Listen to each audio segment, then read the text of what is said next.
Eaten medium duty 9 speed transmission के part में आपका स्वागत है। ये पार्ट आपको Eaton medium duty 9 speed transmission system और इसके घटकों को खोलने व पुनः जोड़ने की सही पद्धति दिखाएगा। इस पार्ट में आप Eaton medium duty 9 speed transmission के निम्नलिखित विषयों के बारे में सीखेंगे। Introduction, specifications, nomenclature, lubrication, shift pattern, sub assemblies। Eaton medium duty 9 speed transmission synchromesh transmissions है जो 1100 न्यूटन मीटर्स तक टॉर्क निर्माण करने वाले इंजनों के वाहनों के लिए प्रयोग में लाते हैं। ट्रांसमिशन के मुख्य दो भाग हैं, main section, range change section. Main section में क्रॉलर गियर सहित 5 अगले गियर्स और एक रिवर्स गियर है। रेंज चेंज सेक्शन में एपिसाइक्लिक रिडक्शन गियर द्वारा हाई या लो रेंज में इंगेज होता है। मेन शाफ्ट पर रिवर्स और क्रॉलर छोड़कर सभी गियर्स सिंक्रोमैश हैं। गियर्स मैन्युअली डाले जाते हैं। हवा के दबाव से होने वाला रेंज का बदलाव भी सिंक्रोमैश है। Eaton medium duty 9 speed transmission की जनरल स्पेसिफिकेशंस है। वजन 150 किलो, लंबाई 700 मिलीमीटर, तेल की मात्रा 8.5 लीटर, इनपुट टॉर्क की क्षमता 930 से 1100 न्यूटन मीटर तक। यहाँ एक रिवर्स और एक क्रॉलर गियर सहित 9 अगले गियर्स के रेशो दिखाए हैं। हरा रंग लो रेंज के और पीला रंग हाई रेंज गियर्स के रेशो दर्शाता है। तेल निकालने और भरने से पहले मेंटेनेंस इंजीनियर्स को सही ट्रांसमिशन मॉडल नंबर और स्पेसिफिकेशंस नंबर की पहचान करनी चाहिए। फ्रंट केस पर दाईं तरफ पहचान प्लेट लगी है। वह दर्शाती है 1 model number, 2 specification number, 3 serial number. Model number और स्पेसिफिकेशन नंबर ट्रांसमिशन से संबंधित मूलभूत जानकारी देते हैं। सर्विस या पार्ट्स के विषय में सहायता के लिए यह नंबर अवश्य बताएं। ट्रांसमिशन स्पेसिफिकेशन नंबर हर एक OEM कस्टमर के लिए एकमात्र होता है। पार्ट्स या सर्विस डॉक्यूमेंटेशन ऑर्डर करते समय मॉडल नंबर के साथ स्पेसिफिकेशन नंबर अवश्य बताएं। आइए अब हम तेल निकालने और भरने की पद्धति समझें। तेल निकालने से पहले सुनिश्चित करें कि तेल गर्म है और वाहन समतल जमीन पर है। इंटरमीडिएट केस के नीचे बाईं ओर से ड्रेन प्लग निकालें।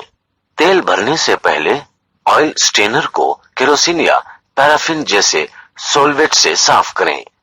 स्टेनर को अच्छी तरह सुखाएं। ड्रेन प्लग को साफ करें। वॉशर आवश्यक हो तो बदलें। इसमें 80W90 API GL4 eaten specifications का उपयोग किया गया है।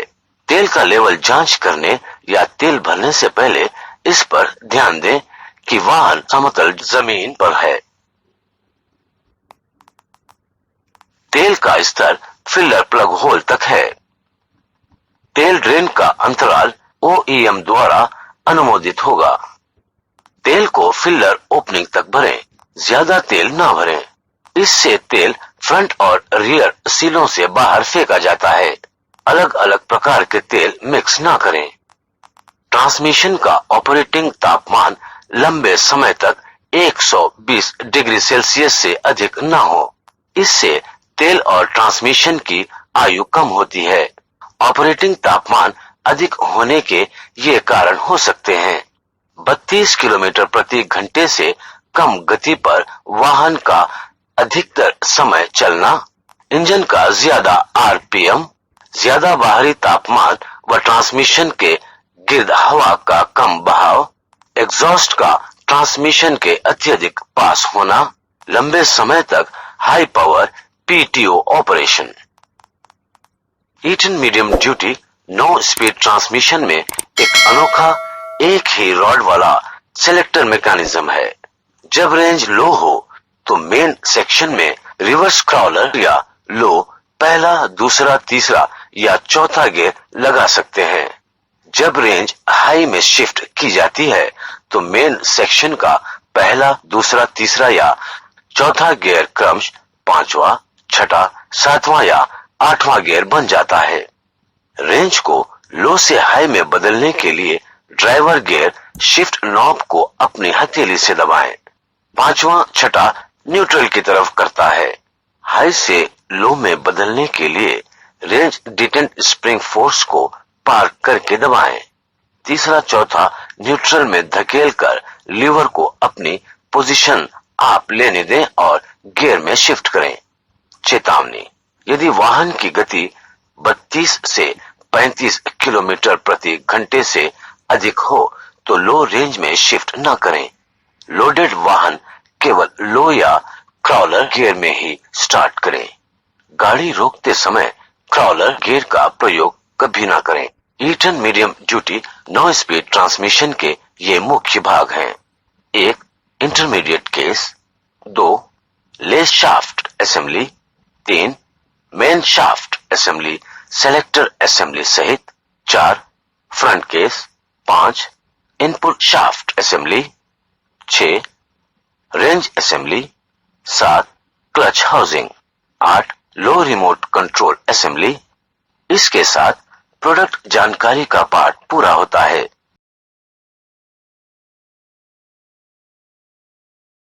इस पार्ट में आप सीखेंगे Eaton medium duty 9 speed transmission में गति का प्रवाह और हवा की प्रणाली।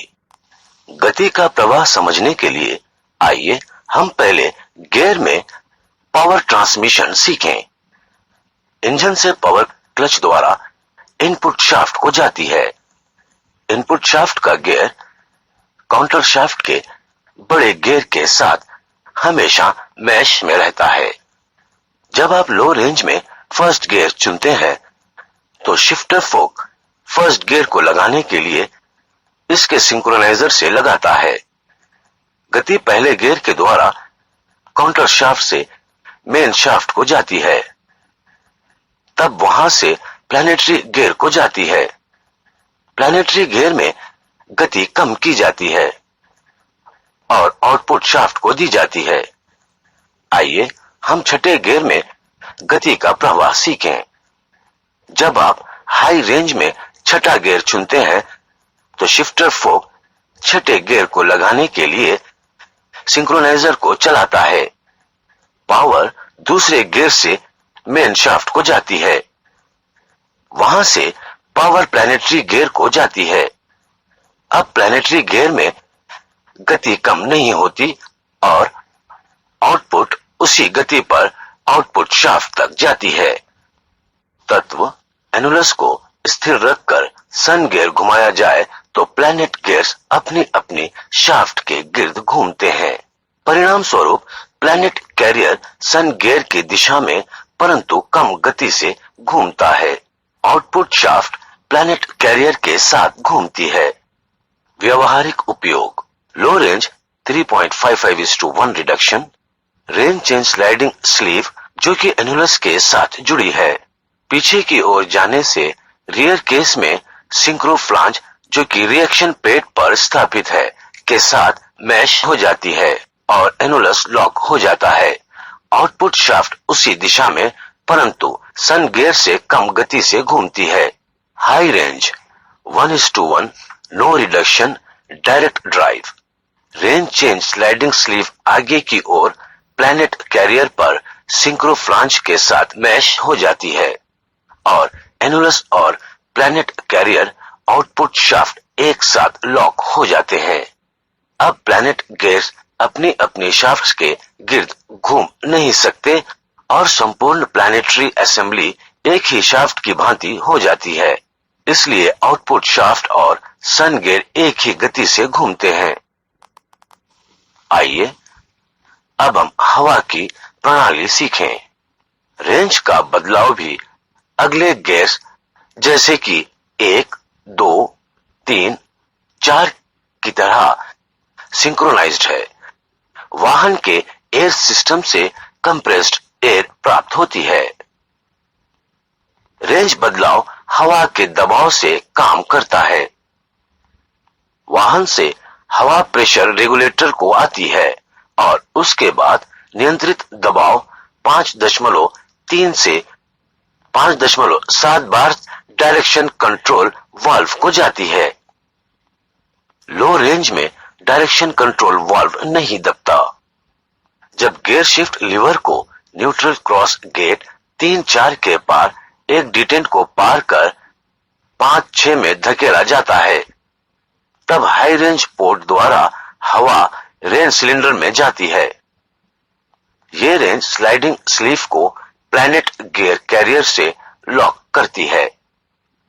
ये हाई रेंज कहलाता है। इसमें गति कम नहीं की जाती।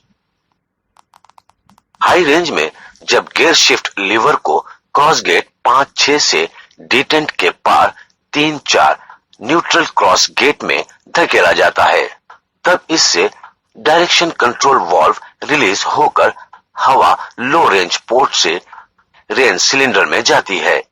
यह स्लाइडिंग स्लीव को रियर केस से जुड़ी सिंक्रोफ्लांज के साथ लॉक करके लो रेंज यानी कम स्पीड देती है। ये लो रेंज कहलाता है।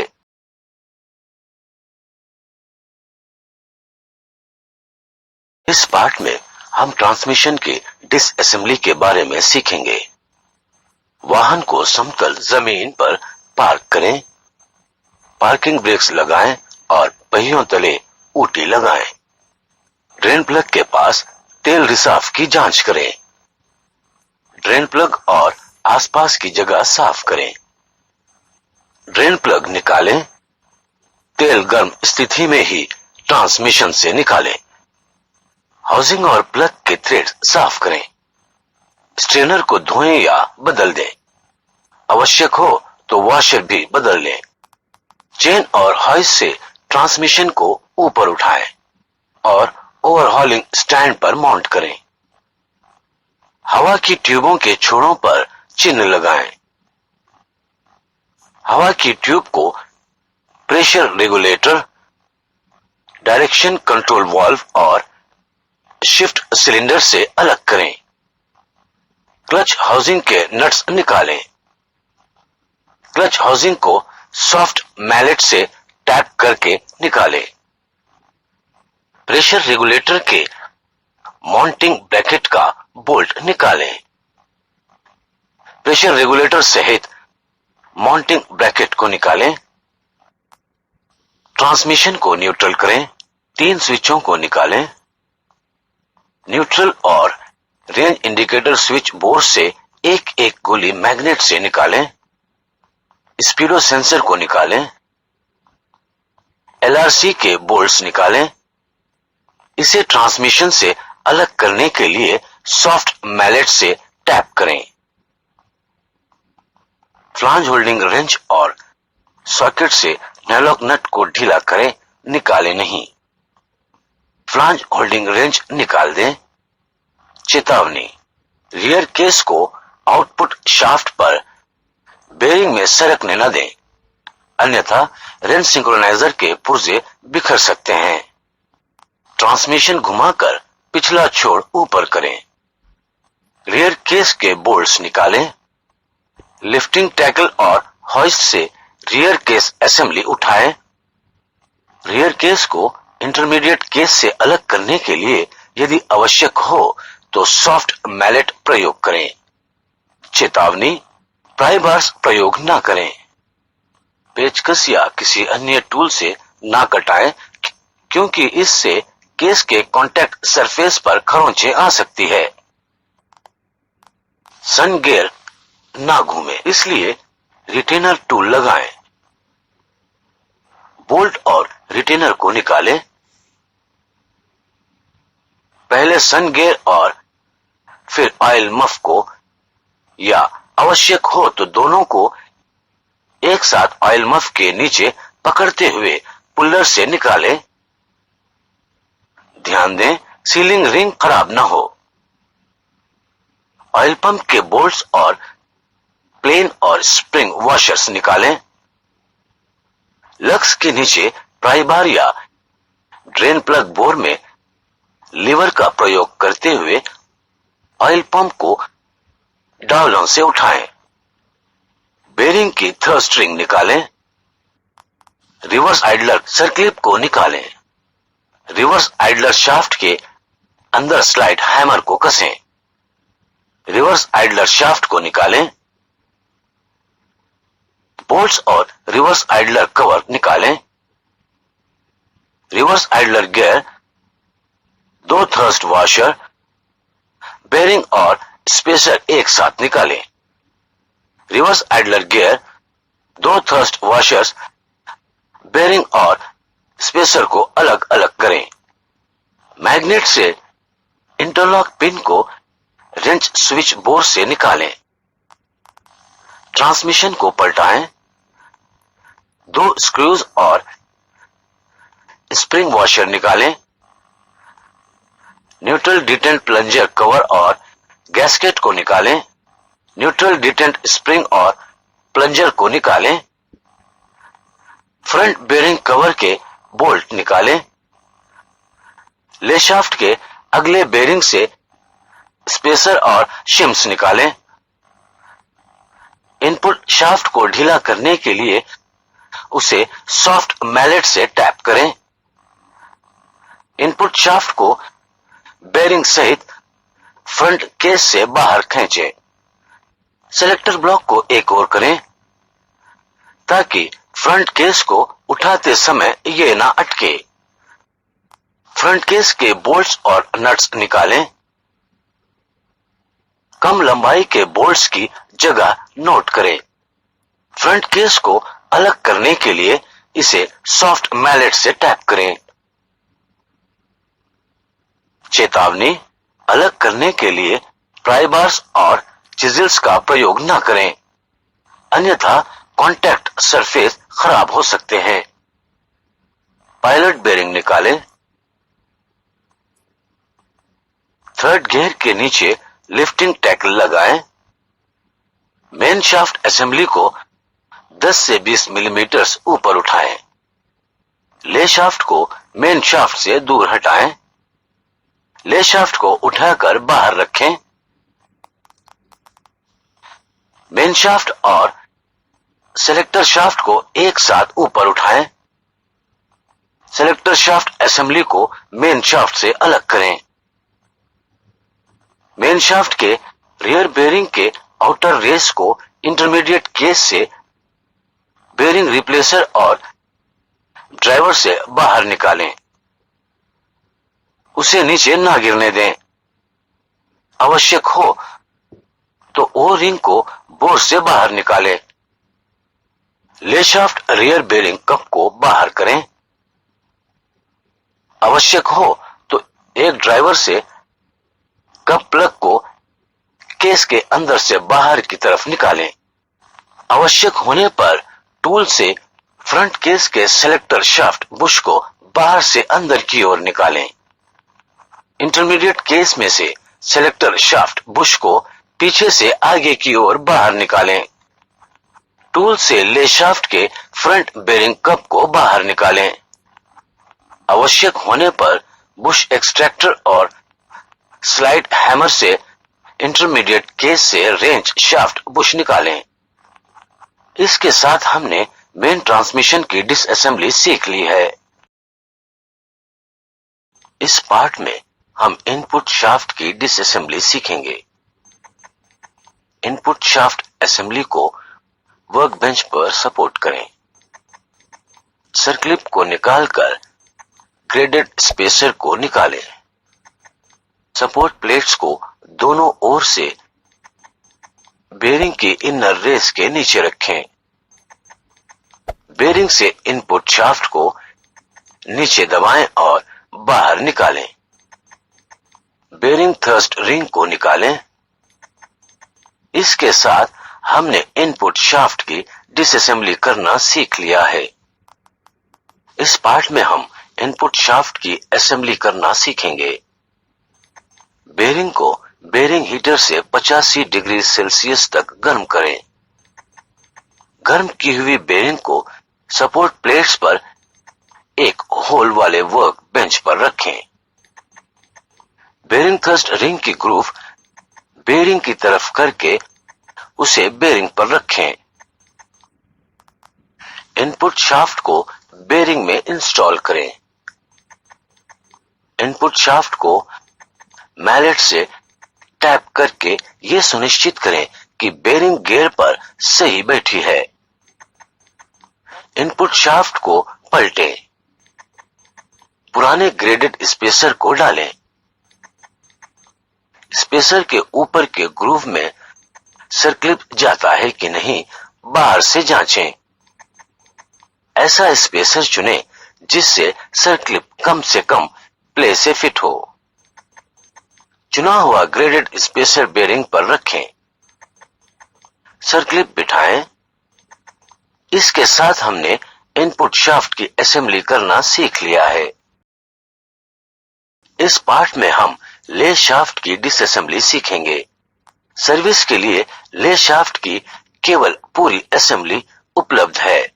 हमेशा सेफ्टी ग्लासेस और हैंड ग्लव्स पहनें। ले शाफ्ट असेंबली को वर्क बेंच पर सपोर्ट करें। बेरिंग पुलर द्वारा अगले टैपर्ड रोलर बेरिंग कोन को निकालें। सर्कलिप को निकालें। स्लीव को पुलर पर नीचे से इंस्टॉल करें। बेरिंग पुलर को शाफ्ट पर इंस्टॉल करें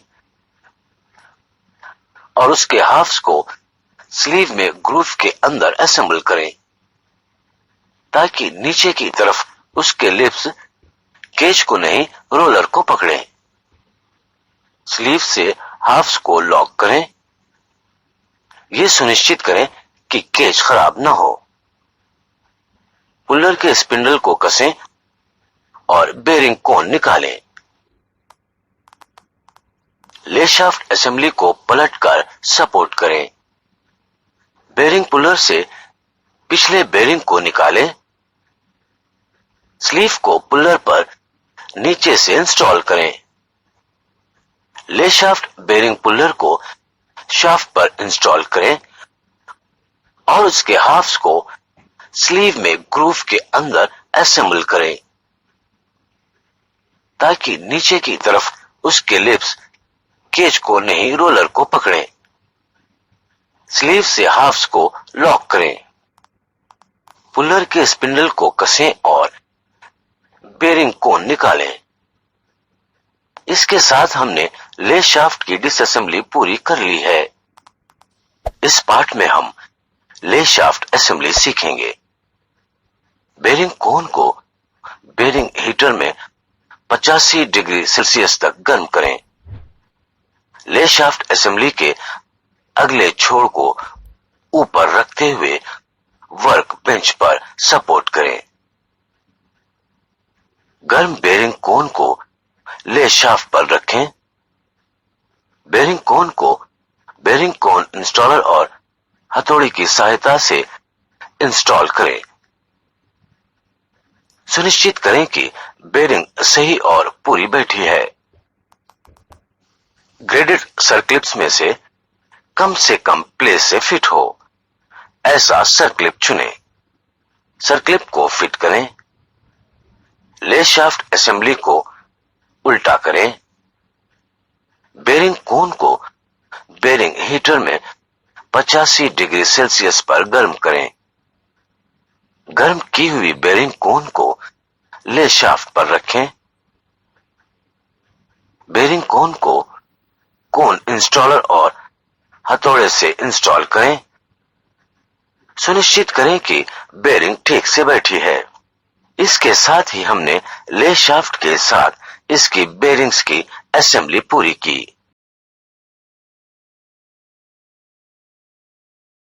इस पार्ट में हम सेलेक्टर की डिसअसेंबली सीखेंगे। सेलेक्टर असेंबली का अगला छोर तथा सेलेक्टर ब्लॉक बाईं तरफ करते हुए वर्क बेंच पर रखें। सेलेक्टर ब्लॉक और फोक्स की जगह नोट या मार्क करें। विशेषकर पहला दूसरा फोक की जगह तीसरे चौथे फोक के समान है। सेलेक्टर ब्लॉक से स्क्रू निकालें।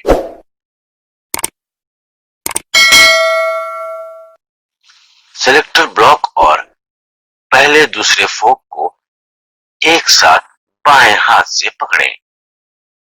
दाएं हाथ से सेलेक्टर शाफ्ट को पिछले छोर से बाहर खींचें। इसके साथ हमने सेलेक्टर की डिसअसेंबली करना सीख लिया है। इस पार्ट में हम सेलेक्टर असेंबली के बारे में सीखेंगे। चाबियों पर अधिक घिसावट या बेंड की जांच करें। सेलेक्टर शाफ्ट की घिसावट और खरोंचों के लिए जांच करें। फोक्स की घिसावट और बेंड के लिए जांच करें। सेलेक्टर ब्लॉक की घिसावट के लिए जांच करें। फोक्स के बोर्स में और शाफ्ट पर तेल लगाएं। सेलेक्टर चाबी की लंबाई इंटरलॉक चाबी से थोड़ी कम है। सेलेक्टर शाफ्ट ऐसे पकड़ें कि उसका अगला छोर बाईं और एक स्लॉट ऊपर की तरफ और होल आपसे दूर हो। सेलेक्टर चाबी ऊपर के स्लॉट में ऐसे रखें कि उसका अगला छोर यानी 3 छोटे लग्स बाएं तरफ हो। पिन ऊपर और सर्कुलर ग्रूव आपसे दूर रखते हुए सेलेक्टर ब्लॉक को बाएं छोर से शाफ्ट के ऊपर सेलेक्टर चाबी के साथ अलाइन कर बाएं से दूसरे स्लॉट में बिठाएं। होल सही मिलाकर नए टैपर्ड स्क्रू को बिठाएं। पुराना स्क्रू इस्तेमाल करना हो तो उसका टैपर घिसा हुआ ना हो। अब सेलेक्टर ब्लॉक का स्लॉट और शाफ्ट का स्लॉट अलाइन होंगे। नया स्क्रू उपलब्ध ना हो तो फिट करने से पहले स्क्रू की चूड़ी पर लॉकटाइट 270 लगाएं। स्क्रू को 35 से 39 न्यूटन मीटर तक कसें। पहले दूसरे फोक को सही दिशा में बिठाएं। रिवर्स क्रॉलर फोक को दाएं से सेलेक्टर चाबी के स्लॉट में बिठाएं। इंटरलॉक चाबी का चौड़ा लग बाईं तरफ रख के उसे शाफ्ट के स्लॉट से रिवर्स क्रॉलर फोक और पहले दूसरे फोक के स्लॉट में से अलाइन करते हुए सेलेक्टर ब्लॉक से आगे सरकाएं। बाईं तरफ से तीसरे चौथे फोक को अलाइन करके बिठाएं और इंटरलॉक चाबी को उसमें से आगे सरकाएं। मिडिल फोक को पकड़कर सेलेक्टर ब्लॉक आर्क में से आसानी से घूमता है और वो ठीक से अंत में रुकता है। क्रॉसगेट स्थिति रिवर्स क्रॉलर और 7-8 में इसकी जांच करें। इसके साथ ही हमने सेलेक्टर असेंबली भाग पूरा कर लिया है। इस पार्ट में हम LRC अर्थात लो रिमोट कंट्रोल की डिसअसेंबली सीखेंगे। सेफ्टी ग्लासेस और हैंड ग्लव्स पहने। LRC असेंबली को वर्क बेंच पर रखें। ब्रीथर निकालें। सील निकालें। डायरेक्शन कंट्रोल वाल्व को निकालने के लिए 2 स्क्रू और स्प्रिंग वॉशर्स निकालें। डायरेक्शन कंट्रोल वाल्व निकालें। आउटर लीवर की क्रॉस शाफ्ट पर प्रारंभिक स्थिति निर्धारित करने के लिए निशान लगाएं। हाउसिंग को उल्टा करें। क्रॉस शाफ्ट और इनर स्ट्राइकिंग लीवर को एक बाजू दबाएं। पंच से एक्सपेंशन प्लग को निकालें। इनर स्ट्राइकिंग लीवर में डावल को एक्सपेंशन प्लग होल से अलाइन करें। पंच से डावल को बाहर निकालें। आउटर लीवर रिटेनिंग बोल्ट और नट को निकालें। आउटर लीवर को क्रॉस शाफ्ट से निकालें। रबर बोर्ड निकालें। एंड कैप स्क्रूज निकालें।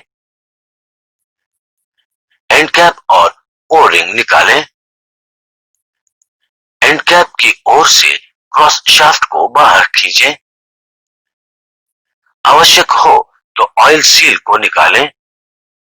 क्रॉस शाफ्ट से सर्कलिप और स्प्रिंग रिटेनर निकालें। बूस्टर और बैज स्प्रिंग्स को निकालें। क्रॉस शाफ्ट से दूसरे स्प्रिंग रिटेनर और सर्कलिप को निकालें। टॉक्स T55 सॉकेट से डिटेंट प्लग निकालें। रेंज और रिवर्स डिटेंट स्प्रिंग्स और प्लंजर्स बाहर निकालें। इसके साथ ही हमने लोअर रिमोट कंट्रोल की डिसअसेंबली पूरी कर ली है। इस पार्ट में हम LRC अर्थात लो रिमोट कंट्रोल की असेंबली सीखेंगे। इनर स्ट्राइकिंग लेवर पर घिसावट या क्रैक है, ये जांचें। LRC हाउसिंग का निचला भाग ऊपर रखें। स्पेशल टूल से ऑयल सील लगाएं। सर्कलिप और बूस्टर स्प्रिंग रिटेनर को क्रॉस शाफ्ट के आउटर लीवर की ओर लगाएं। बैस स्प्रिंग और बूस्टर स्प्रिंग को बिठाएं। बैस स्प्रिंग रिटेनर और सर्कलिप लगाएं। क्रॉस शाफ्ट के आउटर लीवर वाले छोर को एंड कैप की ओर से हाउसिंग और इनर स्ट्राइकिंग लीवर से अंदर सरकाएं। इनर स्ट्राइकिंग लीवर के और क्रॉस शाफ्ट के छेदों को एक सीध में करें। हाउसिंग में बुशों को हानि ना हो, इसलिए क्रॉस शाफ्ट को नीचे सहारा दें। नई डबल पिन चैम्फर्ड छोर से इनर स्ट्राइकिंग लीवर पर रखें और हथौड़े से मारकर स्ट्राइकिंग लीवर से समतल करें। एंड कैप में नई ओरिंग लगाएं और इसे हाउसिंग पर बिठाएं। चारों स्क्रूज को इंस्टॉल करें और 19 से 24 न्यूटन मीटर तक कसें। डिटेंट प्लंजरों को बिठाएं। रिवर्स और रेंज डिटेंट स्प्रिंग्स को उनके अपने अपने प्लंजरों में डालें। डिटेंट प्लग्स टॉक्स T55 सॉकेट से 16 से 22 न्यूटन मीटर तक कसें। रबर बोट को बिठाएं। ब्रीथर बिठाएं। एक्सपेंशन प्लग पर सीलेंट लगाएं और फिट करें। डायरेक्शन कंट्रोल वाल्व बिठाएं। डायरेक्शन कंट्रोल वाल्व को वॉशर्स और स्क्रूज से बिठाएं और उन्हें 30 से 24 न्यूटन मीटर तक कसें। आउटर लीवर और क्रॉस शाफ्ट निशान से अलाइन करें। बोल्ट और नट बिठाएं और 35 से 39 न्यूटन मीटर तक कस दें। LRC सील बिठाएं। इसके साथ ही हमने LRC अर्थात लो रिमोट कंट्रोल असेंबली सीख ली है। इस पार्ट में हम मेन शाफ्ट की डिसअसेंबली के बारे में सीखेंगे। मेन शाफ्ट असेंबली को सपोर्ट करें। रोल पिन को निकालें। चौथा सिंक्रोनाइजर रिंग और फ्लांज निकालें। तीसरे चौथे गियर की सिंक्रोनाइजर स्लीव ऊपर निकालें। रोलर्स, प्लंजर्स और स्प्रिंग्स को सिंक्रोनाइजर हब से निकालें। सर्कलिप निकालें। हाइड्रोलिक प्रेस पर तीसरे सिंक्रोनाइजर फ्लांज के नीचे सपोर्ट प्लेट्स को रखें। हब, रिंग और फ्लांज निकालें। ध्यान रहे कि शाफ्ट गिरकर खराब ना हो। स्पेसर की पोजीशन नोट करें। तीसरा गियर, स्पेसर और नीडल बेरिंग निकालें। हाइड्रोलिक प्रेस पर मेन शाफ्ट असेंबली को उल्टा करें। हाइड्रोलिक प्रेस पर सपोर्ट प्लेट्स को रिवर्स गियर के नीचे रखें। रिवर्स गियर और मेन शाफ्ट रियर बेरिंग को निकालें। Reverse gear needle roller bearing को निकालें। यहां सिंक्रोनाइजर रिंग नहीं है, सिंक्रोनाइजर फ्लांज निकालें। रिवर्स और क्रॉलर फिक्स्ड हब से बड़ी इंटरनल स्नैप रिंग निकालें। रिवर्स और क्रॉलर गियर स्लाइडिंग स्लीव को ऊपर निकालें। रोलर्स, फ्लंजर्स और स्प्रिंग्स को सिंक्रोनाइजर हब से निकालें। हाइड्रोलिक प्रेस पर सपोर्ट प्लेट्स को क्रॉलर गियर के नीचे रखें। शाफ्ट को नीचे दबाएं। ध्यान रखें कि शाफ्ट गिरकर खराब ना हो। ध्यान रखें कि क्रॉलर गियर को सही सपोर्ट है और जब शाफ्ट दबाया जा रहा हो तो अन्य गियर्स और शाफ्ट को प्रेस बेड या सपोर्टिंग ब्लॉक्स बाधा नहीं डाल रहे हैं। फिक्स्ड हब, रिवर्स और क्रॉलर निकालें। क्रॉलर गियर फ्लांज और क्रॉलर गियर निकालें। यहां सिंक्रोनाइजर रिंग नहीं है। Crawler gear needle roller bearing निकालें। हब के दूसरी ओर भी स्नैप रिंग है। इस स्नैप रिंग को निकालने की आवश्यकता नहीं। मेन शाफ्ट असेंबली को उल्टा करें। स्नैप रिंग को सेकेंड गियर बेरिंग स्लीव से निकालें। हाइड्रोलिक प्रेस पर मेन शाफ्ट को पहले गियर के नीचे सपोर्ट करें। ध्यान रखें कि जब शाफ्ट को दबाया जा रहा हो तो पहले गियर को सही सपोर्ट किया हुआ है और फ्लांज और शाफ्ट को प्रेस बेड या सपोर्टिंग ब्लॉक्स बाधा नहीं डाल रहे हैं। शाफ्ट को नीचे गिरकर खराब न होने दें या उस पर खरोंच न आने दें। बेरिंग स्लीव और दूसरे गियर की नीडल रोलर बेरिंग निकालें। दूसरा गियर, उसकी सिंक्रोनाइजर फ्लांज और रिंग निकालें। सिंक्रोनाइजर स्लीव, रोलर्स, फ्लांजर्स और स्प्रिंग्स निकालें। सिंक्रोनाइजर हब निकालें। सिंक्रोनाइजर रिंग और फ्लांज को पहले गियर से निकालें। पहले गियर के नीडल रोलर बेरिंग और स्पेसर निकालें। स्पेसर रिंग की स्थिति को नोट करें। इसके साथ ही मेन शाफ्ट डिसअसेंबली पूरी हुई। इस पार्ट में हम मेन शाफ्ट की असेंबली सीखेंगे। पहले आइए हम कुछ जांच कर लें। सिंक्रोनाइजर रिंग और फ्लांज के बीच क्लियरेंस की जांच करें। सिंक्रोनाइजर असेंबलीज को मेन शाफ्ट में असेंबल करने से पहले प्रत्येक सिंक्रोनाइजर रिंग की उसके सिंक्रोनाइजर फ्लांज पर सही फिट की जांच करें।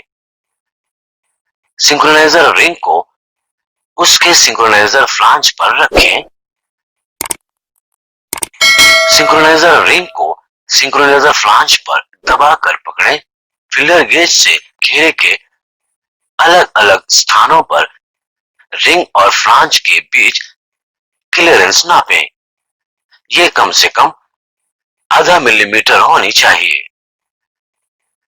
ध्यान रखें, सिंक्रोनाइजर रिंगों और फ्लांजों को जोड़ियों में साथ रखें। आइए अब हम मेन शाफ्ट को असेंबल करें। मेन शाफ्ट को इस प्रकार सपोर्ट करें कि इसका पिछला छोर ऊपर हो। क्रॉलर गियर नीडल बेरिंग को मेन शाफ्ट पर डालें। बेरिंग पर गियर ऑयल लगाएं। क्रॉलर गियर को बेरिंग पर इंस्टॉल करें। क्रॉलर गियर फ्लांज को क्रॉलर गियर पर रखें। चेतावनी, इस फ्लांज पर स्टैब्ड टीथ हैं। रिवर्स और क्रॉलर फिक्स्ड हब को बेरिंग हीटर में 120 डिग्री सेल्सियस पर गर्म करें।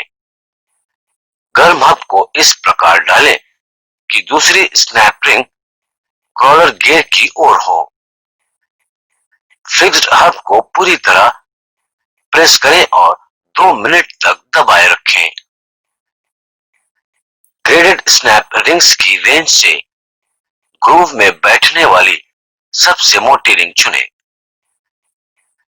स्नैप रिंग को ग्रूव में बिठाते हुए मेन शाफ्ट पर बेरिंग की जगह को हानि न पहुंचे। डायल गेज से कॉलर गियर की चाल जांच करें। वो अधिकतम 0.55 मिलीमीटर होनी चाहिए। हब में 3 स्प्रिंग्स और प्लंजर रखें। स्लाइडिंग स्लीव को हब पर ऐसे रखें कि प्रोजेक्टिंग दांत और बाहरी चैम्फर मेन शाफ्ट के कॉलर की ओर यानी नीचे हो। 3 रोलर्स को प्लंजर्स के हेड्स पर असेंबल करें और स्लीव को रोलर्स के ऊपर सरकाएं। हब में इंटरनल स्नैप रिंग बिठाएं। ध्यान रखें स्नैप रिंग के छोर किसी भी स्लॉट पर न आए। रिवर्स गियर फ्लांज बिठाएं। रिवर्स गियर बेरिंग डालकर उसे तेल लगाएं। रिवर्स गियर को फ्लांज में बिठाएं। मेन शाफ्ट रियर बेरिंग की इनर रेस को बेरिंग हीटर में 85 डिग्री सेल्सियस पर गर्म करें। बेरिंग इनर रेस की फ्लांज नीचे की ओर रखते हुए मेन शाफ्ट पर डालें। ध्यान रखें कि ये शाफ्ट पर टाइट बैठे। डायल गेज से रिवर्स गियर की चाल जांचें। ये अधिकतम 0.5 यानी आधा मिलीमीटर होनी चाहिए। मेन शाफ्ट को पलट दें। निडल बेरिंग उस पर डालें और उसे तेल लगाएं। पहला गियर रखें। बेरिंग स्पेसर रिंग रखें। पहले गियर की सिंक्रोनाइजर रिंग को तेल लगाएं। उसकी सिंक्रोनाइजर फ्लांज और रिंग को गियर पर रखें। मेन शाफ्ट को हाइड्रोलिक प्रेस पर सपोर्ट करें। बेरिंग हीटर में पहले और दूसरे फिक्स हब को 110 डिग्री सेल्सियस पर गर्म करें। हब मेन शाफ्ट पर डालें। हब की स्लॉट्स को सिंक्रोनाइजर रिंग के शोल्डर से अलाइन करें और पूरी तरह प्रेस करके 2 मिनट तक दबाए रखें। पहले गियर की चाल जांचें। ये 0.53 मिलीमीटर होनी चाहिए। हब में 3 स्प्रिंग्स और प्लंजर डालें। सिंक्रोनाइजर स्लीव को हब पर ऐसे रखें कि उसका बाहरी चैम्फर मेन शाफ्ट के कॉलर की तरफ हो।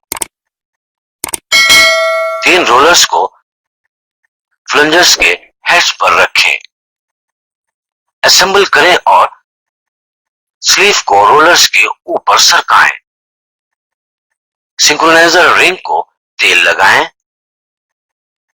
दूसरी गियर की सिंक्रोनाइजर रिंग के शोल्डर्स हब की स्लॉट्स के साथ इंगेज करके रखें।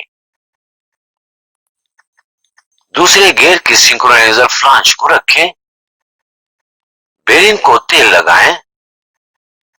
दूसरे गियर को रखें। गियर में नीडल बेरिंग को डालें।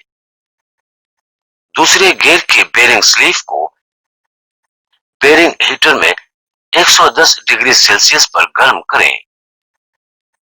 बेरिंग स्लीव को बेरिंग के अंदर रखें। दूसरे गियर को घुमाते हुए स्लीव को दबाएं और ध्यान रखें कि यह पक्की बैठ गई है। स्नैप रिंग्स की रेंज से ग्रूव में फिट होने वाली सबसे मोटी स्नैप रिंग चुनें। स्नैप रिंग बिठाते समय ध्यान रखें कि मेन शाफ्ट बेरिंग सरफेस को हानि ना पहुंचे। दूसरे गियर की चाल डायल गेज से जांचें। ये अधिकतम 0.45 मिलीमीटर होनी चाहिए। तीसरे गियर और बेरिंग को शाफ्ट पर डालें। बेरिंग पर तेल डालें। तीसरे गियर की बेरिंग स्पेसर रिंग को बेरिंग पर बिठाएं। तीसरे सिंक्रोनाइजर रिंग को तेल लगाएं। तीसरे सिंक्रोनाइजर फ्लांज और रिंग को बिठाएं।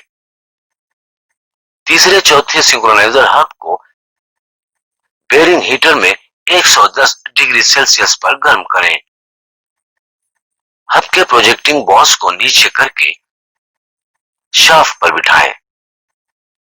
ध्यान रखें कि हब की स्लॉट्स शोल्डर्स के साथ सिंक्रोनाइजर रिंग से अलाइन है। हब को शाफ्ट पर पूरा दबाकर 2 मिनट तक रखें। ग्रेडेड स्नैप रिंग की रेंज से हुक से फिट होने वाली सबसे मोटी स्नैप रिंग चुनें। तीसरे गियर की चाल की जांच करें। यह अधिकतम 0.67 मिलीमीटर होनी चाहिए। सिंक्रोनाइजर हब में 3 स्प्रिंग्स और प्लंजर को असेंबल करें। सिंक्रोनाइजर स्लीव को हब पर ऐसे रखें कि बाहरी चैम्फर मेन शाफ्ट के कॉलर की ओर यानी नीचे हो। रोलर्स को प्लंजर्स के हेड्स पर असेंबल करें और स्लीव को रोलर्स के ऊपर से सरकाएं। मेन शाफ्ट पर नई रोल पिन हथौड़े से बिठाएं। चौथे गियर की सिंक्रोनाइजर रिंग और फ्लांज को हब पर बिठाएं। इसके साथ ही हमने मेन शाफ्ट असेंबली पूरी कर ली है।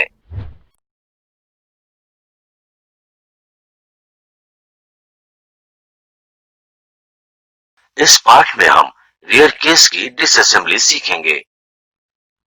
प्लैनेट कैरियर असेंबली को नीचे करके रियर केस असेंबली को लकड़ी के गुटके पर रखें। शिफ्ट सिलेंडर कवर के बोल्ट्स निकालें। कवर ओरिंग के साथ निकालें। शाफ्ट से नट निकालें। रेंच पिस्टन निकालें। कपलिंग फ्लांज नट खोलें। पुलर से कपलिंग फ्लांज निकालें। फ्लांज बॉस बेरिंग की इनर रेस में फिट था। रियर केस को आउटर शाफ्ट और रेंज शाफ्ट से बाहर निकालें। स्लाइडिंग स्लीव से रेंज फोक निकालें। स्पीडो रोटर निकालें। लो सिंक्रोनाइजर रिंग निकालें। स्लाइडिंग स्लीव पर प्लंजर्स, स्प्रिंग्स और रोलर्स के हब के स्लॉट अनुसार पहचान के लिए निशान बनाएं। प्लैनेटरी असेंबली को लकड़ी के गुटके पर रखें और एनुलस को स्लाइडिंग स्लीव के साथ निकालें। एनुलस को स्लाइडिंग स्लीव से अलग करने के लिए एनुलस के तीनों छेदों में रिवेट या 2 से 2.3 मिलीमीटर डायमीटर और 10 मिलीमीटर लंबी स्टील पिनें डालें। स्लाइडिंग स्लीव के अंदर की स्नैप रिंग को दबाने के लिए रिवेट्स या पिंस के गिर्द एक बड़ा होस क्लिप कसें। स्लाइडिंग स्लीव को एनुलस से बाहर निकालें। सिंक्रोनाइजर हब बेरिंग को शाफ्ट से लॉक करने वाली स्नैप रिंग निकालें। सिंक्रोनाइजर हब से रोलर्स, प्लंजर्स और स्प्रिंग्स निकालें। असेंबली को पलटाएं। सिंक्रोनाइजर रिंग हाई और हब असेंबली को शाफ्ट से हटाने के लिए शाफ्ट को लकड़ी के गुटके पर पटकें। सिंक्रोनाइजर फ्लांज हाई को प्लैनेट कैरियर पर लॉक करने वाली स्नैप रिंग निकालें। सिंक्रोनाइजर फ्लांज हाई निकालें। काउंटरसंक स्क्रूज और सिंक्रोनाइजर फ्लांज लो को रियर केस पर बांधने वाले रिटेनर्स निकालें। रिएक्शन प्लेट और सिंक्रोनाइजर फ्लांज लो निकालें। सिंक्रोनाइजर फ्लांज लो से स्नैप रिंग निकालें। स्पेसर रिंग निकालें। ऑयल सील कवर से बोल्ट्स निकालें। ऑयल सील कवर निकालें। स्पीडो हाउसिंग निकालें। स्पीडो हाउसिंग से बेरिंग निकालें। पीटीओ कवर के बोल्ट्स निकालें। पीटीओ कवर निकालें। हाउसिंग पलटाएं। ड्रिफ्ट और हथौड़े से रेंज बुश को रियर केस से निकालें। रेंज हब बेरिंग को अपनी जगह पर रखने वाली 2 स्नैप रिंग्स निकालें। बेरिंग निकालें। पंच से पिन को निकालकर रेंज फोक को रेंज शाफ्ट से अलग करें।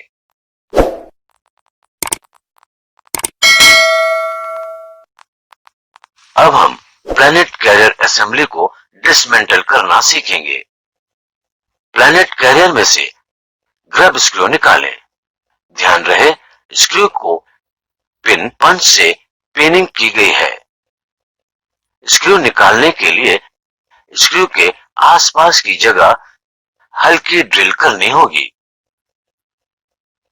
चेतावनी, ध्यान दें स्पिंडल में स्टेप है।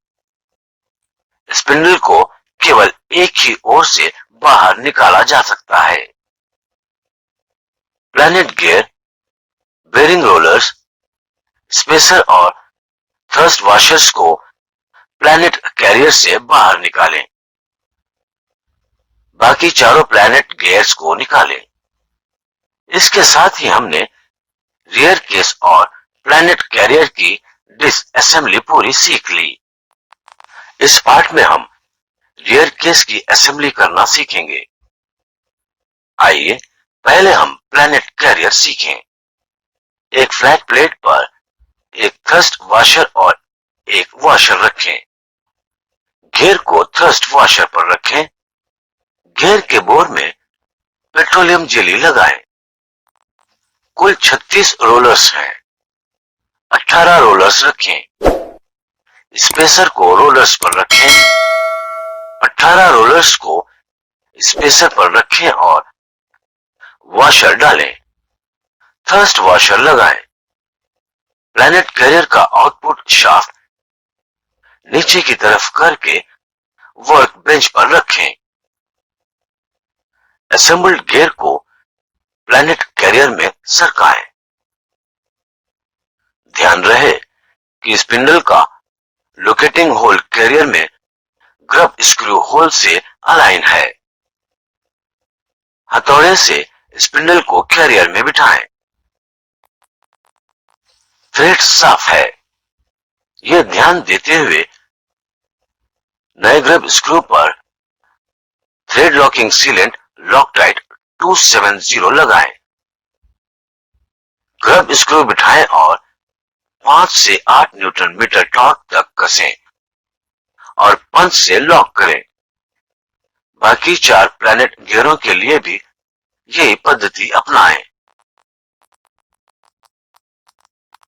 आइए अब हम रियर केस की असेंबली सीखें। रेंज बुश पर ओ-रिंग बिठाएं। ओ-रिंग को सिलिकॉन ग्रीस लगाएं। रेंज बुश के अंदर की ओ-रिंग बदल दें। इसे सिलिकॉन ग्रीस लगाएं। बुश इंस्टॉलर से बुश को ओ-रिंग के केस में जाने तक दबाएं। अतिरिक्त ग्रीस को पोंछ दें और बुश के खुले भाग पर लॉकटाइट 641 सीलेंट लगाएं। बुश को केस में पूरा प्रेस करें। रेंज फोक को सपोर्ट करें और रेंज शाफ्ट को ऐसे इंस्टॉल करें कि थ्रेड वाला छोर फोक के प्लेन भाग की ओर हो। पिन होल्स को ऐसे अलाइन करें कि रेंज सेलेक्टर शाफ्ट का थ्रेड वाला छोर बाईं तरफ है, फोक के पैड्स नीचे है और शाफ्ट पर के दोनों स्लॉट्स दिखाई दे। नई पिन बिठाएं।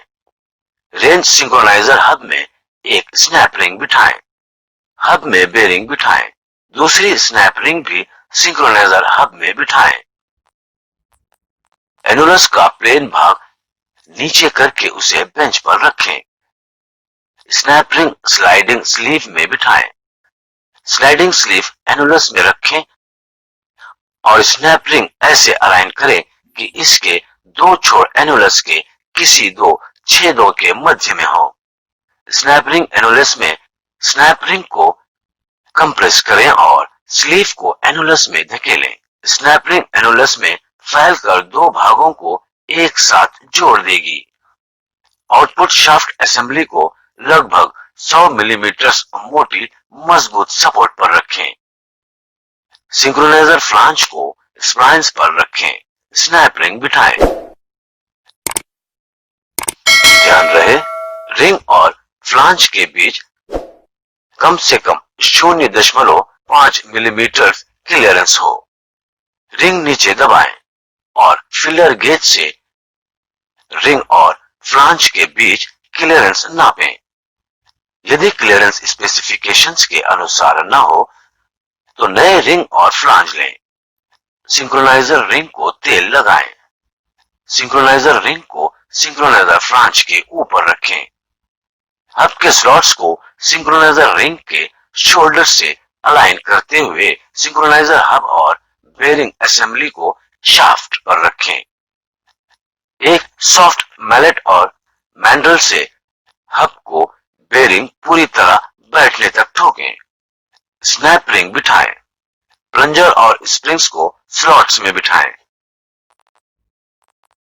स्लाइडिंग स्लीव के मार्क्स और हब के बीच के स्लॉट्स को अलाइन करें।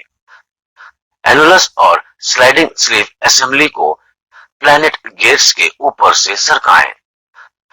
स्लीव को लगभग 15 मिलीमीटर उठी हुई पोजीशन में सपोर्ट करें। सिंक्रोनाइजर हब के स्लॉट्स में 9 रोलर्स बिठाएं। सिंक्रोनाइजर रिंग लो रोलर्स पर रखें और इसे नीचे की ओर दबाते हुए सपोर्ट्स हटा दें। आइए अब हम क्लियरेंस नापें। सिंक्रोनाइजर रिंग को सिंक्रोनाइजर फ्लांज पर रखें। रिंग नीचे दबाएं और फिलर गेज से रिंग और फ्लांज का क्लियरेंस नापें। यह कम से कम 0.5 मिलीमीटर होना चाहिए। यदि क्लियरेंस स्पेसिफिकेशंस के अनुसार ना हो तो नए रिंग और फ्लांज लें। सिंक्रोनाइजर रिंग लो को सिंक्रोनाइजर हब में बिठाएं। सिंक्रोनाइजर रिंग पर तेल डालें। रियर केस को लकड़ी के घुटकों पर सपोर्ट करें और स्पेसर को रियर केस में रखें। स्नैप रिंग को सिंक्रोनाइजर फ्लांज लो पर बिठाएं। सिंक्रोनाइजर फ्लांज लो को केस में रखें। दांतों की चैम्फर की बाजू नीचे रखते हुए सिंक्रोनाइजर फ्लांज पर रिएक्शन प्लेट बिठाएं। काउंटरसंक बोल्ट्स के थ्रेड्स पर लॉकटाइट 270 लगाएं। रिटेनर्स और सॉकेट हेडेड काउंटरसंक स्क्रूज बिठाएं। स्क्रूज को 24 से 30 न्यूटन मीटर्स तक कसें। रेंज शाफ्ट के थ्रेड वाले छोर को ऊपर रखें। रेंज फोक को स्लाइडिंग स्लीव में बिठाएं। रियर केस को पलटाएं। ध्यान रहे कि बुश के अंदर का ओरिंग अपनी जगह पर है। ओरिंग को सिलिकॉन ग्रीस लगाएं। रियर केस को आउटपुट शाफ्ट और रेंज शाफ्ट पर बिठाएं। स्पीडो रोटर को सही दिशा में आउटपुट शाफ्ट पर रखें। मैलेट और मैंडल से आउटपुट शाफ्ट बेरिंग को स्पीडो हाउसिंग में बिठाएं। ऑयल सील को रियर ऑयल सील कवर में बिठाएं। रियर केस के फेस पर सीलेंट लॉकटाइट 5900 लगाएं। स्पीडो हाउसिंग असेंबली को आउटपुट शाफ्ट पर रखें। स्पीडो हाउसिंग के फेस पर सीलेंट लॉकटाइट 5900 लगाएं। ध्यान रहे कि लॉकटाइट लुब्रिकेशन होल में प्रवेश न करें। रियर ऑयल सील कवर को बिठाएं। चारों बोल्ट्स पर सीलेंट लॉकटाइट 243 लगाएं। बोल्ट्स को 35 से 39 न्यूटन मीटर टॉर्क तक कसें। पिस्टन के ओ रिंग्स बदलें। रिंग्स पर सिलिकॉन ग्रीस लगाएं और फ्लैट फेस ऊपर की ओर रखते हुए पिस्टन को फिट करें। नट पर लॉकटाइट 243 लगाएं। नट को बिठाएं। नट को 95 से 115 न्यूटन मीटर टॉर्क तक कसें। शिफ्ट सिलेंडर कवर का ओ रिंग बदल दें। ओ रिंग और सिलेंडर कवर के बोर पर सिलिकॉन ग्रीस लगाएं। सिलेंडर कवर को फिट करें। बोल्ट्स पर लॉकटाइट लगाएं और उन्हें बिठाएं। उन्हें 30 से 35 न्यूटन मीटर टॉर्क तक कसें। सीलेंट लगाएं और पीटीओ कवर को बिठाएं। बोल्ट्स बिठाएं और 69 से 78 न्यूटन मीटर टॉर्क तक कसें। रियर ऑयल सील को सिलिकॉन ग्रीस लगाएं। कपलिंग फ्लांज बिठाएं। पुराना लॉक नट बिठाएं। मजबूती से कसें। ध्यान दें कि फ्लांज बेरिंग के इनर रेस में सही बैठा है। स्पीडो सेंसर को स्पीडो हाउसिंग पर लगाएं और 24 से 30 न्यूटन मीटर टॉर्क तक कसें। इसके साथ हमने रियर केस असेंबली सीख ली है।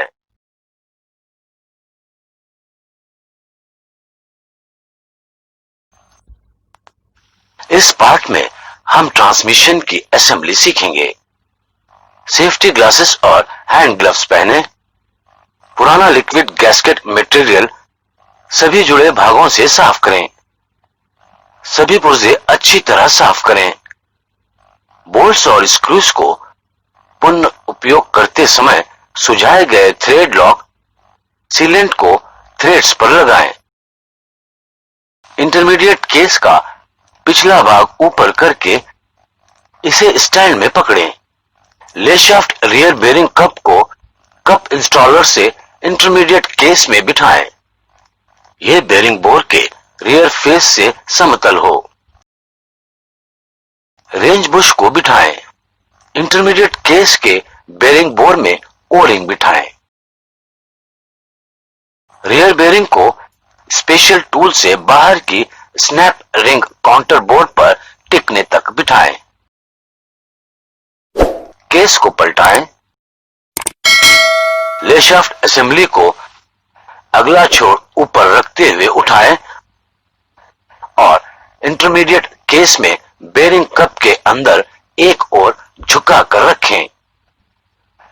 लॉकटाइट 243 सीलेंट फ्रंट कप प्लग में लगाएं और उसे एक स्पेशल टूल से फ्रंट केस में अंदर बिठाएं। सेलेक्टर शाफ्ट बुश को स्पेशल टूल से फ्रंट केस में अंदर से बिठाएं। Special tool rear bearing guide को सन गियर रिटेनर और बोल्ट के साथ मेन शाफ्ट के स्प्लाइंड छोर पर फिट करें। मेन शाफ्ट में सेलेक्टर असेंबली लगाएं। लिफ्टिंग टैकल से मेन शाफ्ट असेंबली उठाएं। ध्यान रहे कि सारे स्लाइडिंग स्लीव्स न्यूट्रल पोजीशन में हैं। सेलेक्टर शाफ्ट के पिछले छोर को और इंटरमीडिएट केस में बुश पर ग्रीस लगाएं। सेलेक्टर असेंबली को मेन शाफ्ट पर दबाए रखते हुए मेन शाफ्ट असेंबली को इंटरमीडिएट केस में उतारें। ध्यान रहे कि सेलेक्टर शाफ्ट बुश में सही जाता है। मेन शाफ्ट और सेलेक्टर असेंबली को पूरी तरह अंदर बैठने से पहले लगभग 20 मिलीमीटर ऊपर पकड़ें। मेन शाफ्ट और सेलेक्टर शाफ्ट को नीचे करते हुए ले शाफ्ट को मेन शाफ्ट से मैश करें। ध्यान दें कि स्लाइडिंग स्लीव न्यूट्रल स्थिति में हो। चौथे गियर के सिंक्रो रिंग और फिर सिंक्रो फ्लांज को सिंक्रोनाइजर हब पर रखें।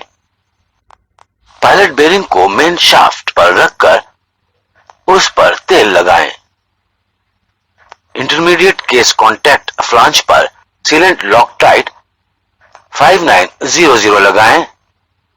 ध्यान दें फ्लांज पर और होल्स के गिर्द लगातार सीलेंट लगा है।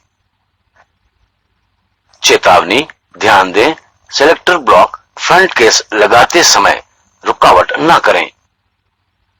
लिफ्टिंग टैकल को निकालें।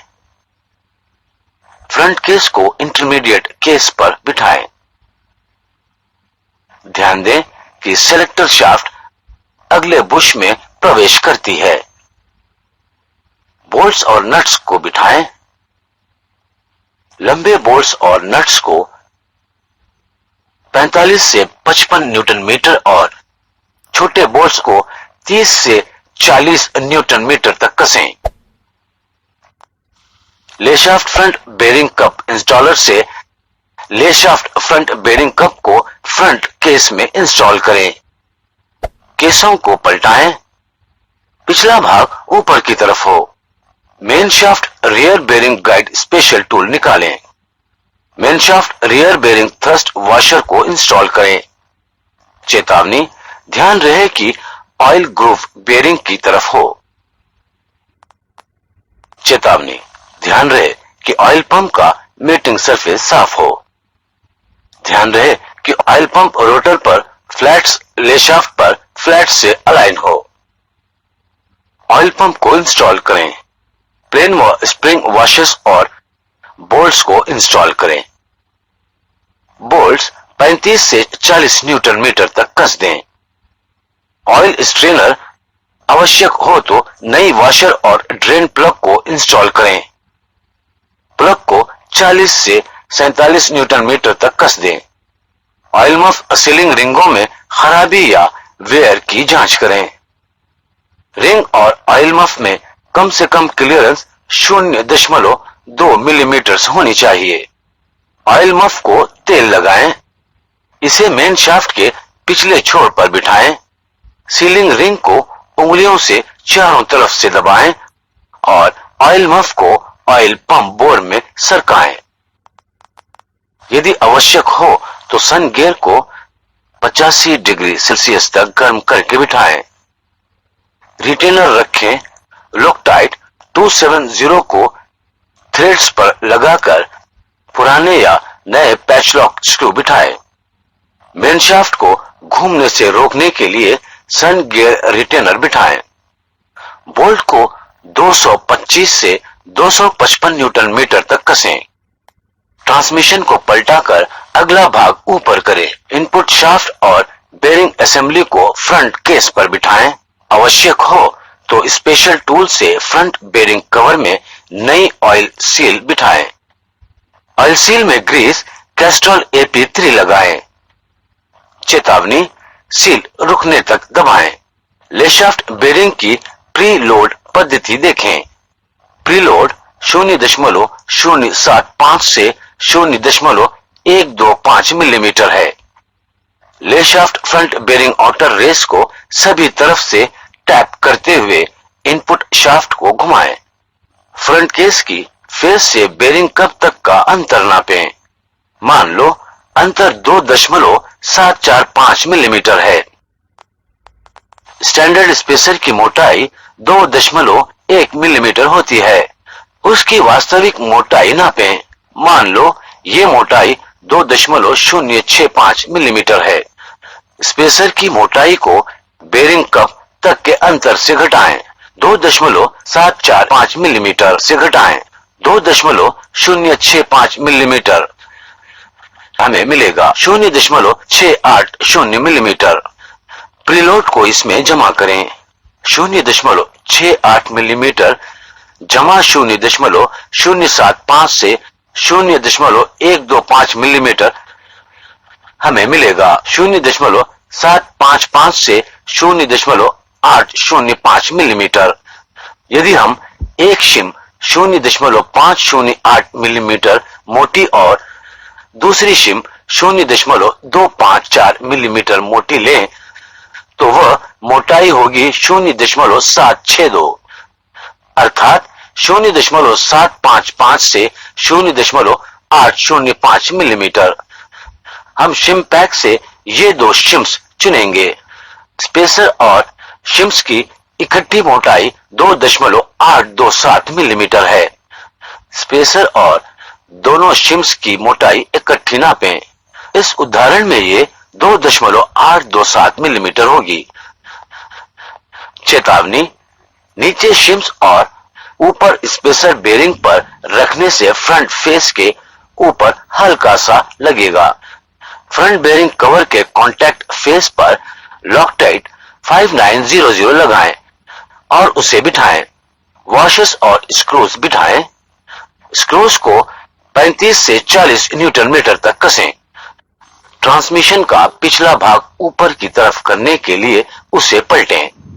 रिवर्स आइडलर गियर की थ्रस्ट वॉशर पर पेट्रोलियम जेली लगाएं। टैप्स की सही पोजीशंस निश्चित करते हुए दोनों वॉशर्स को केस में टैप से सही स्थिति में बिठाएं। बेरिंग्स और स्पेसर को रिवर्स आइडलर गियर में बिठाएं। रिवर्स आइडलर गियर की असेंबली थ्रस्ट वॉशर्स के बीच बिठाएं।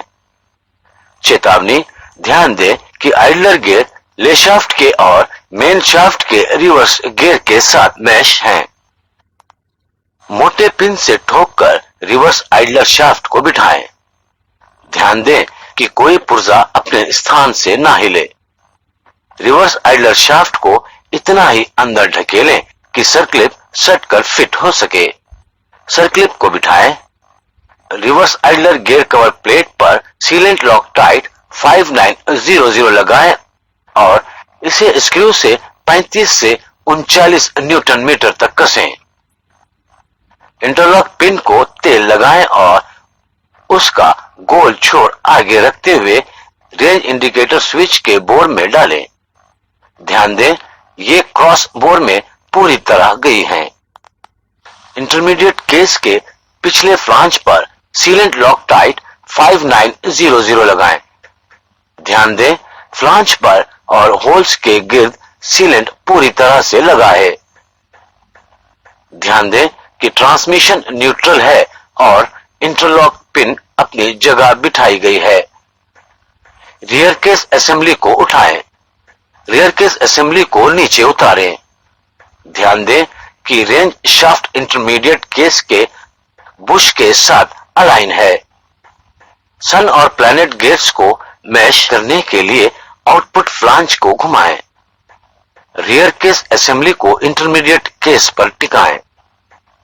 बोल्ट्स, नट्स और लिफ्टिंग आई बिठाएं और 45 से 55 न्यूटन मीटर तक कसें। ट्रांसमिशन को आड़ा करें। आउटपुट फ्लांज से पुराना नाइलॉक नट निकालें। नया नट बिठाएं। फ्लांज होल्डिंग रेंज से पकड़कर टॉर्क रेंज से नट को 600 से 700 न्यूटन मीटर तक कसें। इंपैक्ट रेंज प्रयोग न करें। पुराना नट निकालते और नया नट कसते समय रियर केस को शाफ्ट पर आगे पीछे ना हिलने दें, अन्यथा range change synchroniser rollers, plungers और स्प्रिंग्स बाहर गिर सकते हैं। रिवर्स स्विच को ओ रिंग के साथ बिठाएं। एक गोली न्यूट्रल और एक गोली रेंज इंडिकेटर स्विच बोर्ड्स में बिठाएं। न्यूट्रल और रेंज इंडिकेटर स्विचों को ओ रिंग के साथ बिठाएं। 24 से 30 न्यूटन मीटर तक कसें। फिल्टर रेगुलेटर असेंबली को माउंटिंग ब्रैकेट के साथ बिठाएं। पिन को ऊपर की ओर करने के लिए सेलेक्टर ब्लॉक को घुमाएं। न्यूट्रल डिटेल प्लंजर और स्प्रिंग बिठाएं, गैस्केट और कवर बिठाएं, स्क्रूज लगाएं, उन्हें 19 से 24 न्यूटन मीटर तक कसें। आवश्यक हो तो LRC सील बदल दें। सील पर सिलिकॉन जेल लगाकर LRC बिठाएं। ध्यान दें कि inner striking lever selector block pin से इंगेज हो। क्रूज को 35 से 39 न्यूटन मीटर तक कसें। क्लच हाउसिंग बिठाएं। नट्स बिठाकर उन्हें 70 से 80 न्यूटन मीटर तक कसें। एयर कनेक्टर को 8 से 14 न्यूटन मीटर तक कसें। सभी एयर ट्यूब्स को अपने अपने क्विक कनेक्ट फिटिंग्स में कनेक्ट करें। रेन चेंज परिचालन को जांचने के लिए एयर सप्लाई आवश्यक है। शिफ्ट लीवर से सभी गेयर्स इंगेज किए जा सकते हैं, इसकी जांच करें। इसके साथ ही हमने ट्रांसमिशन की असेंबली सीख ली है।